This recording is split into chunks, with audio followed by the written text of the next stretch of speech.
આજરોજ Gujarat gas office ખાતે અમારી એક ઉદ્યોગકારોની એક રજૂઆત હતી।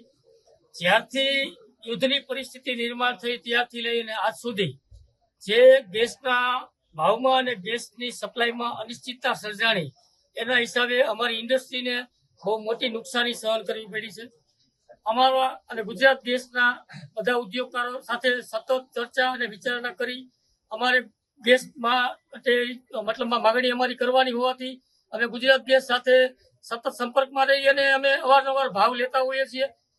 ગુજરાત ગેસ તરફથી જ્યારે પણ ભાવ આપવામાં આવે ત્યારે અમે લોકો અમારા કારખાના ચાલુ કરવા માટેના પ્લાનિંગ કરતા હોઈએ છીએ।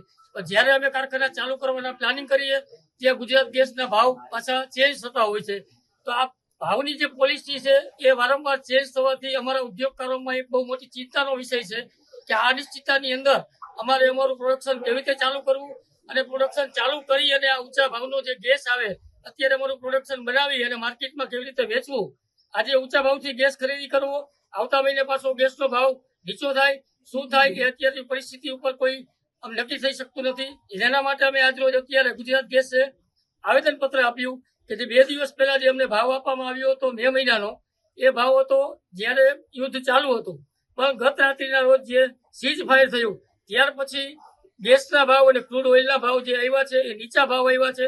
તો અમારી એટલી જ માગણી છે કે જે 2 દિવસ પહેલા જે મિટિંગ થઈ અને જે ભાવ આપ્યો હતો મે મહિનાનો, એ ભાવને પાછો રિવાઇઝ કરી અને આજે જે સ્પોટનો ભાવ ઘટાડો થયો છે એ મુજબ નવા ભાવ આપે તો ઇન્ડસ્ટ્રી વહેલી તકે ચાલુ થાય। બસ આટલી જ અમારી ગુજરાત ગેસ પાસે માગણી હતી। 2 દિવસ પહેલા જ્યારે અમારી 6 તારીખે ગુજરાત ગેસના અધિકારી ગાંધીનગરથી આવ્યા હતા ત્યારે અંદાજે 80 રૂપિયા જેવો ભાવ અમને આપવામાં આવ્યો હતો, એ પણ મે મહિના માટે। તો જ્યારે ભાવ આપવામાં આવ્યો ત્યારે અમને એવું કહેવામાં આવેલું કે તમે અમને મે મહિનાની ક્વોન્ટિટી આપો, એના ઉપર અમે અમારો ઓર્ડર બુક કરશું અને પછી તમને સપ્લાય કરશું। તો અમને એવું જાણવા મળ્યું છે કે ગુજરાત ગેસ કંપની અત્યારે જ જે ભાવ છે એ ભાવ પ્રમાણે ઓર્ડર આપી દીધો છે। તો અમારી એવી માગણી છે કે જે આજનો નવો ભાવ જે સ્પોટનો જે ઓપન થયો છે ઇન્ટરનેશનલ માર્કેટનો ભાવ, એ ભાવ મુજબ અત્યારે ગુજરાત ગેસ નવા ભાવ રિવાઇઝ કરી અને નવા ભાવ પ્રમાણે ઓર્ડર આપે અને અમને ભાવ સસ્તા કરી અને એક જ ભાવે મોરબીને ગુજરાત ગેસ દ્વારા ગેસની સપ્લાય કરવામાં આવે અને ગેસ ઉપર બધાનો સમાન હક લાગે એવી એક અમારી માગણી અને લાગણી છે। નવો ભાવ કેટલો છે? નવા ભાવનો અત્યારે હજી આજે તો ઇન્ટરનેશનલ માર્કેટ 2 વાગ્યા પછી ઓપન થાય ત્યાર પછી ગઈકાલનો ભાવ તો એ જ હતો, પણ આજે જે ક્રૂડ ઓઇલના જે ભાવ ઘટ્યા છે, ક્રૂડ માર્કેટ જનરલી સવારમાં વહેલું ઓપન થતું હોય તો એવો અમને અંદાજ છે કે જે $22 જે ભાવ હતો જે સ્પોટનો 2 દિવસ પહેલા, એ આજે કદાચ $17 થી $18 થઈ શકે એવું અમને લાગી રહ્યું છે। આંતરરાષ્ટ્રીય માર્કેટમાં LNG ના જે ભાવમાં ઉછાળો આવ્યો અને ડબલ થી પણ વધારે ભાવ ગુજરાત ગેસના થઈ ગયા, જે આજે અમને 41 થી 42 રૂપિયામાં ગુજરાત ગેસ મળતો હતો એનો એક વખત 92 રૂપિયા ગુજરાત ગેસનો ભાવ આવ્યો હતો। એટલે આ ભાવમાં આ ઇન્ડસ્ટ્રી ચલાવવી મુશ્કેલ છે અને ચાલી શકે તેમ નથી, કેમ કે લિક્વિડિટીના ઇસ્યુ આવે।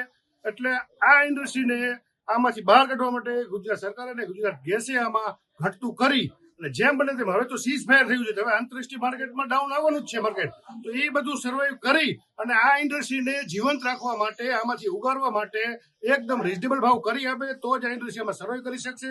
નહીંતર યુદ્ધનો મોટો માર આ ઇન્ડસ્ટ્રી ઉપર પડશે। આ 60,000 કરોડનું ટર્નઓવર ધરાવતી ઇન્ડસ્ટ્રી આજે 1 મહિનો બંધ એટલે સ્વાભાવિક 5,000 કરોડનું આજે ઉદ્યોગનું ટર્નઓવર ઠપ થઈ ગયું। એટલે આ ઇન્ડસ્ટ્રીને બચાવવા માટે આ જેટલા લોકો આજે અહીંથી ઘરે ગયા એમને વાપસી થઈ, એ લોકોની રોજગારીને ધ્યાને લઈ અને સરકારે તરત જ આમાં ઘટતું કરવું જરૂરી છે એવી અમારી લાગણી। યુદ્ધ પહેલા જે 41-42 હતા, આપણે એવું વિચારીએ કે ચલો અત્યારે આંતરરાષ્ટ્રીય માર્કેટમાં જે રેટમાં ઉછળો એટલું નહીં, પણ હવે સીઝ ફાયર થયા પછી હવે LNG ને અવેબિલિટી મળશે અને રિઝનેબલ રેટમાં મળે કે જે સ્પોટ પ્રાઇસ હોય એમાં એકદમ પ્રોપર રેટથી આપે, સમજો કે 60-65 રૂપિયા આપે તો ઇન્ડસ્ટ્રી કદાચ આમાં સર્વાઈવ કરી શકે। અને સાથે સાથે ગુજરાત સરકારે અત્યારે આમાં ટાઈમ લાઈન સુધી વેટ પણ અમને કપાત કરવો જોઈએ, જેથી કરીને ઇન્ડસ્ટ્રીને 6% બીજી પણ રાહત મળે।